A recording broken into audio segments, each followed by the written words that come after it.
Iya, memang ada beberapa faktor sih Dokter, biasanya tuh yang paling kita nggak bisa kutak-atik lagi, genetik Aduh, ya ya susah kan. gitu ya. Kalau udah punya genetik ya kan, aduh mamahnya dulu flek, tante-tante semua flek. Ya tampaknya sih nanti pada usia tertentu akan mulai muncul juga nih mungkin nih flek. Jadi satu itu memang genetik. Nah kedua adalah faktor hormonal. Ini juga yang membuat kenapa penderitanya kebanyakan perempuan. Perempuan kan sangat hormonal ya. Iya. Belum Apalagi lagi pas hamil ya. betul, yang biasanya kita sering sebut the mass of pregnancy gitu ya.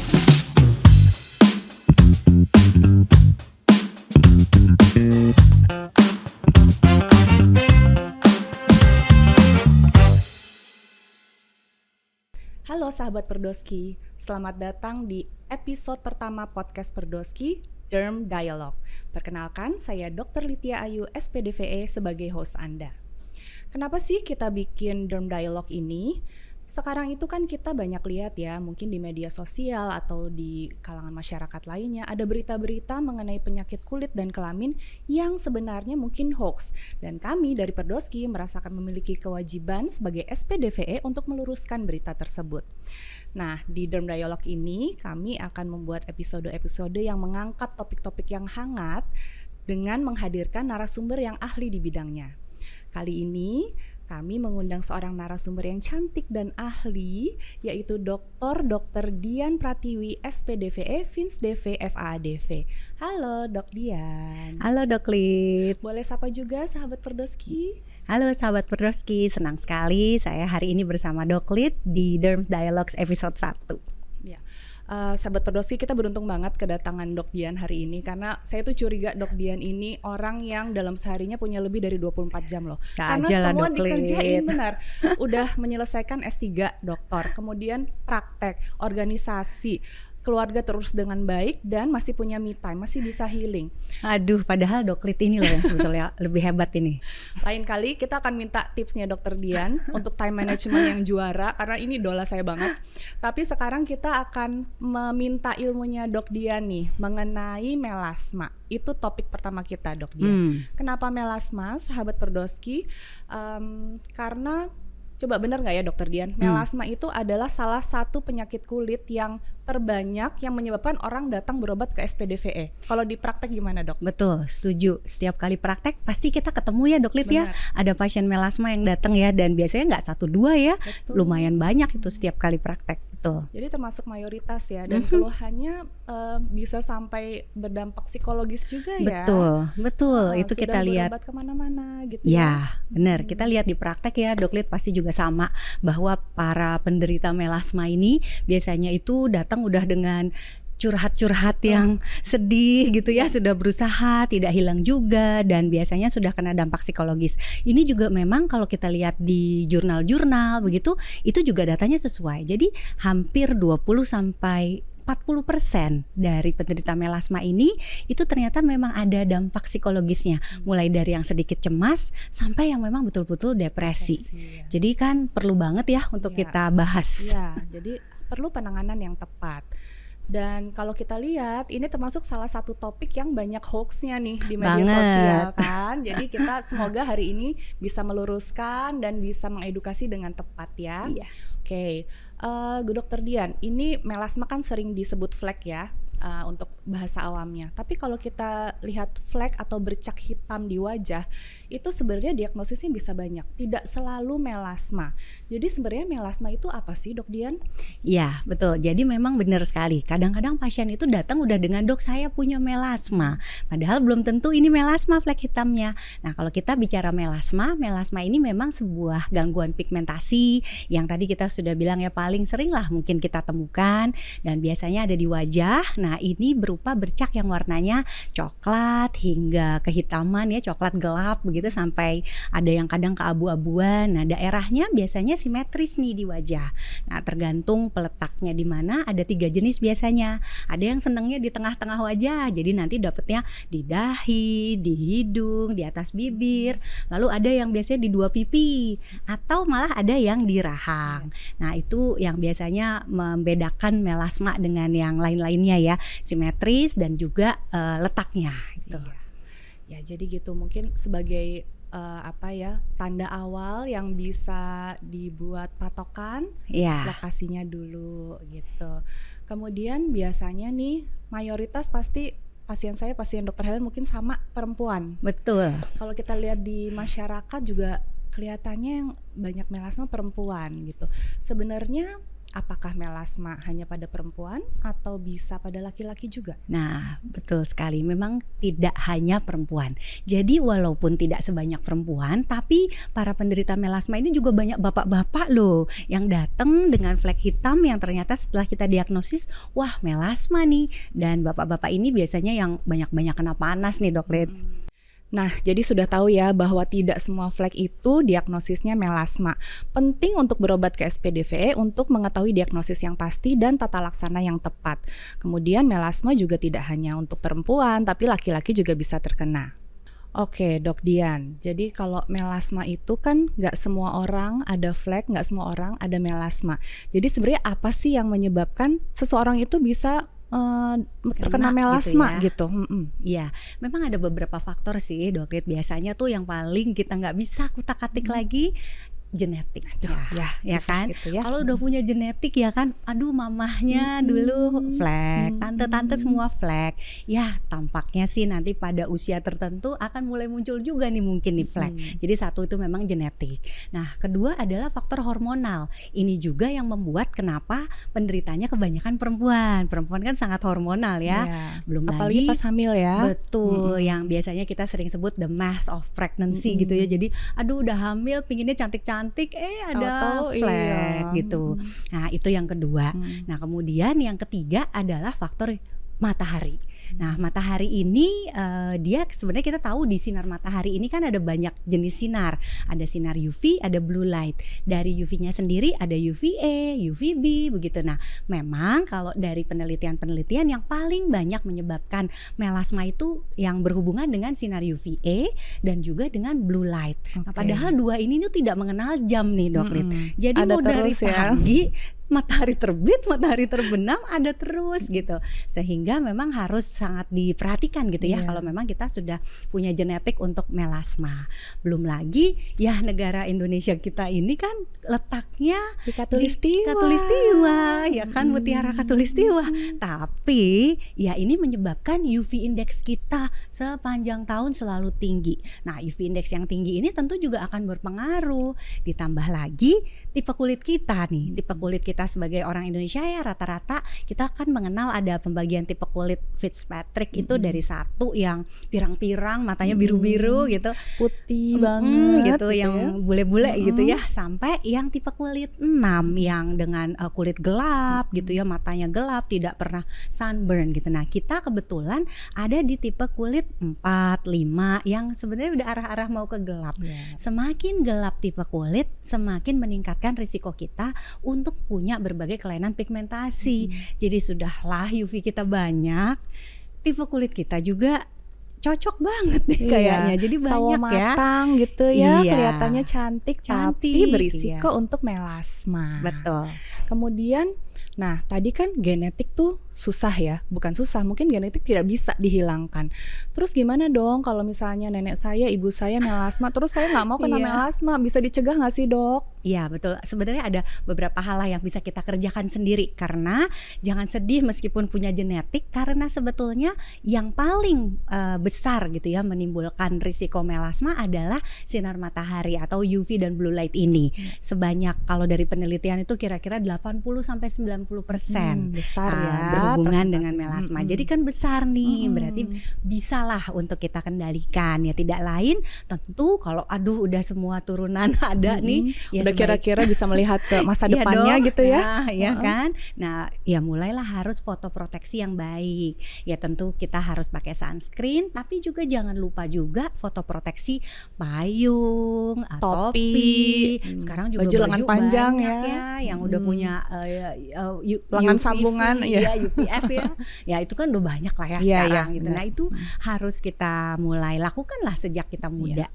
Sama mungkin kalau bisa hindari matahari bisa lebih bagus ya, Dok Dian ya. Betul. Betul. Oke, jadi jangan lupa ya sahabat Perdoski untuk melindungi diri terhadap pajanan sinar matahari. Nah sahabat Perdoski, sekarang tibalah saatnya pertanyaan yang mungkin paling ditunggu-tunggu ya, Dok Dian. Bagaimana caranya mengobati melasma? Ya, nah biasanya nih kalau udah ke dokter dan sudah didiagnosis nih melasma, nah treatment yang paling penting, yang paling utama yang harus dilakukan dan biasanya akan jadi treatment pertama dokter itu adalah terapi topikal alias krim-krim racikan nih, yang dioles-oles gitu ya, dipakai sendiri di rumah. Biasanya nanti dokter akan meresepkan krim-krim racikan dengan berbagai bahan aktif. Biasanya di situ ada hidrokinon, ada tretinoin, ada AHA, misalnya glycolic acid dan sejenisnya, yang tentunya akan disesuaikan dokter konsentrasinya, cara penggunaannya, lama pemakaiannya. Jadi nggak bisa dipakai-pakai sendiri begitu ya. Sorry Dok Dian, saya potong dikit. Sahabat Perdoski mungkin pernah dengar informasi bahwa krim racikan dokter tuh bahaya, bikin ketergantungan, bikin kulit tipis lah, apa segala macam, nggak bisa stop. Gimana Dok? Komentar Dok Dian. Ya, jadi itu sebenarnya salah. Dengan pengobatan yang baik di bawah pengawasan dokter menggunakan bahan aktif yang memang sudah disetujui dari BPOM, memang legal untuk digunakan, masuk ke dalam guidelines selama pengawasan dokter, dan semuanya sesuai dengan resep dokter, tidak beli-beli sendiri terus-terusan, semuanya aman. Dan catatannya mungkin dokternya yang kompeten ya. Betul. Kalau yang khusus mempelajari hal ini adalah SPDVE.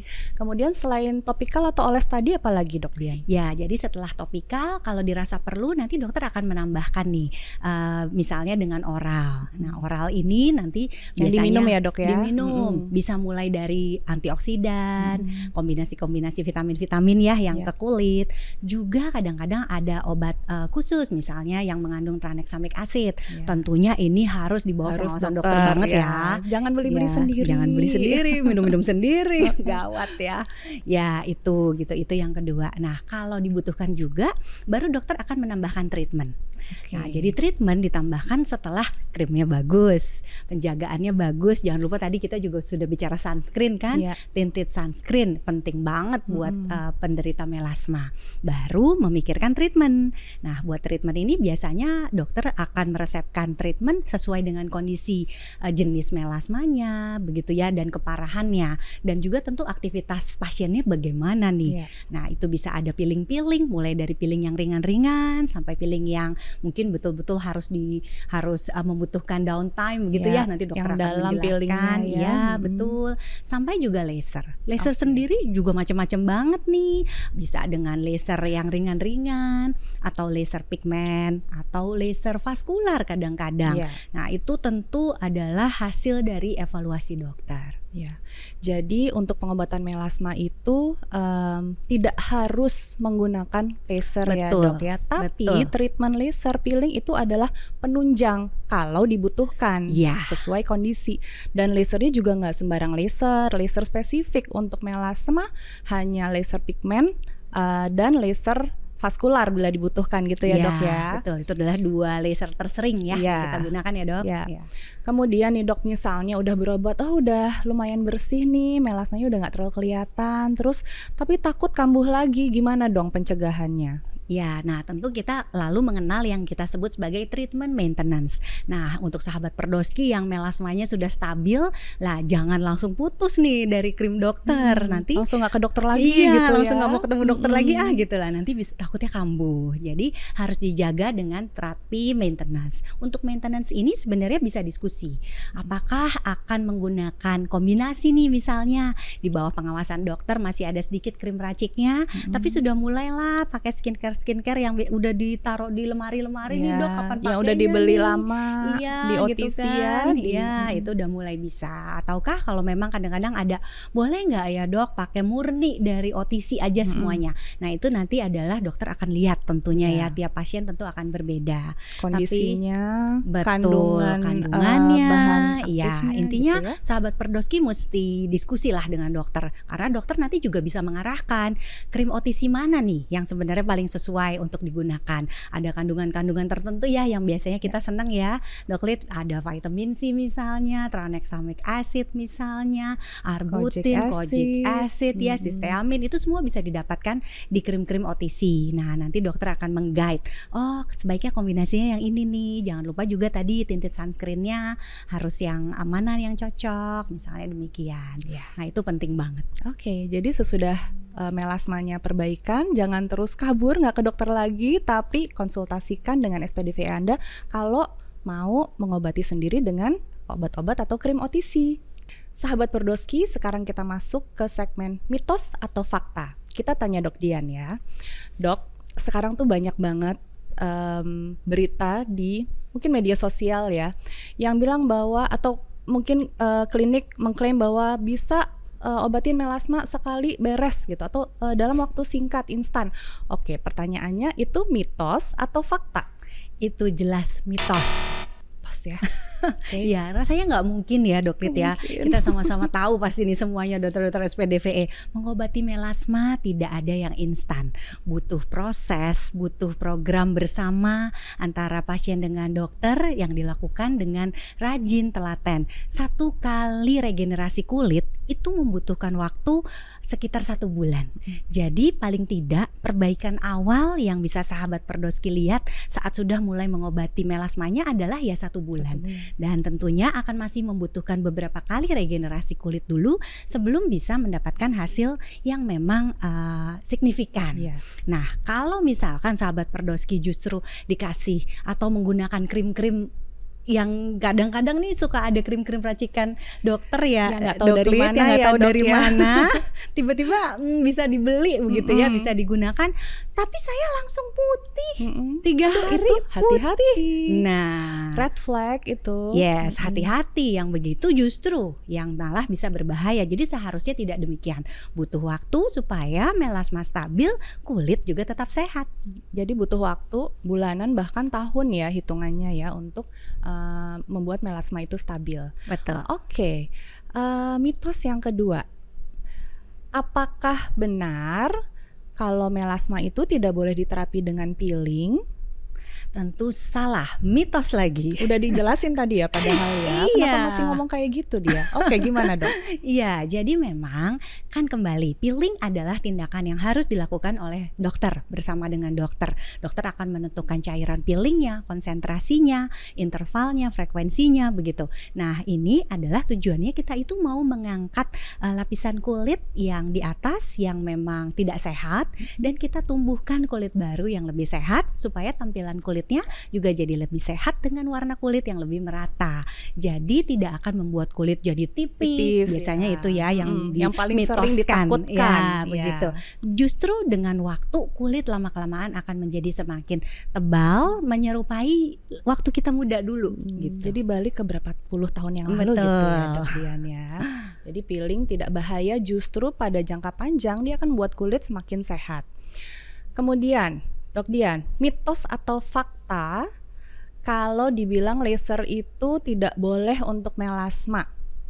Jelas mitos, karena laser itu memang adalah salah satu penunjang, terapi penunjang yang bila kita gunakan dengan baik, di kulitnya sudah dipersiapkan dengan baik, lasernya dipilih sudah sesuai, dokter yang mengerjakan kompeten, menggunakan parameter yang juga memang sudah sesuai, aftercare dilakukan baik, maka hasilnya ini bagus begitu.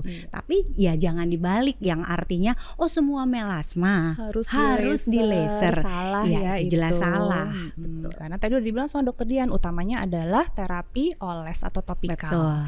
Oke, satu lagi Dok Dian, hidrokinon. Ini kan bahan yang sering ditakuti nih oleh pasien. Katanya nggak bagus buat melasma. Apakah benar? Ini juga mitos. Jadi hidrokinon ini sebenarnya masih termasuk sebagai salah satu bahan aktif yang memang aman dan efektif digunakan untuk melasma selama digunakan dengan pengawasan dan resep dokter. Bukan dibeli sendiri Iya. dipakai bertahun-tahun Betul gitu ya. apalagi pakainya nggak cuma di wajah Iya. itu ya, ada yang seluruh bekas-bekas badan luka. ya gitu ya. Jadi selama di bawah pengawasan dokter, hidrokinon aman dan efektif untuk digunakan. Jadi tidak usah takut sebetulnya. Yang harus ditakutkan ya itu tadi, menggunakan resep-resep dari luar yang entah dari mana itu yang mungkin mengandung hidrokinon lah. Itu kalau tidak diawasi bisa timbul berbagai efek samping yang tidak diinginkan tentunya ya Dok Lid. Dan atau kalau digunakan secara tunggal ya. Betul. Ya, jadi hati-hati sahabat Perdoski, banyak mitos di luar sana, jangan begitu saja percaya, konsultasikan dengan SPDVE untuk mendapatkan informasi yang tepat. Dok Dian, sebenarnya masih banyak nih informasi yang pengen kita bahas dan berikan kepada sahabat Perdoski, tapi apa daya kita terbatas oleh durasi. Jadi sekarang mungkin kita tutup dengan take home message dari Dok Dian. Silakan Dok, apa nih buat sahabat Perdoski? Ya, jadi untuk sahabat Perdoski, poin penting yang perlu diingat adalah tidak semua flek hitam adalah melasma. Jadi kalau sahabat Perdoski ada flek hitam di wajah, jangan buru-buru mendiagnosis diri sendiri sebagai melasma. Tapi pergilah ke dokter SPDVE. Nanti dokter SPDVE akan memeriksa dengan jelas dan memberikan diagnosis yang tepat dan tentunya diikuti dengan tata laksana yang tepat juga. Nah, kemudian untuk terapi melasma yang paling utama adalah tetap krim yang diresepkan oleh dokter di bawah pengawasan dokter. Itu dulu. Bila dibutuhkan, barulah terapi lainnya digunakan sebagai penunjang. Jadi seperti peeling dan berbagai laser akan bisa didiskusikan dengan dokter sesuai dengan kondisi melasma sahabat Perdoski tentunya. Yang bisa dilakukan sendiri di rumah adalah jangan lupa fotoproteksi. Termudah untuk wajah, gunakan tinted sunscreen yang sudah memberikan proteksi terhadap UVA, UVB dan juga blue light yang digunakan dengan jumlah yang cukup, biasanya adalah 2 ruas jari dan juga digunakan dengan reaplikasi sesuai dengan masanya, misalnya setiap 4 jam sekali, begitu diulang. Oke Dok Dian, terima kasih ya. Sahabat Perdoski, jangan lupa pesan-pesan dari Dok Dian mengenai melasma, terapinya, dan pencegahannya. Sahabat Perdoski, jangan lupa untuk subscribe, like, comment, dan share video ini ya. Untuk informasi lebih lanjut seputar permasalahan dermatologi, venerologi, dan estetika, kunjungi Instagram dan website Perdoski di bawah ini. Nantikan Derm Dialog selanjutnya yang akan menampilkan narasumber dan topik menarik lainnya. Masalah kulit, SPDVE ahlinya.